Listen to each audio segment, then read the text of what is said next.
So, yun sabi ko sa airmats ko gusto ko enroll sa ano ng training. Hmm, So, every Saturday naman siya. hmm. So, weekends papasok ka naman sa ano, Okey, training. okey, okey. So, bootcamp yun. So, ilang session ba yun? Siguro mga 6 or 5 session.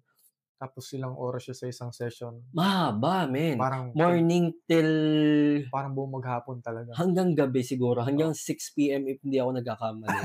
Grabe 'no? So, pero meron kang matututunan pero Hmm, hindi lahat, eh, hindi mo lahat mapa-familiarize kasi oo. information overload na siya, Yes, eh. oo, yun naman talaga kasi hindi yung ano, hindi mo siya makukuha ng alam mo yun, ng isang ano lang, tuturo lang sa'yo. Kailangan mo Oo, rin mag-invest ng effort. oo.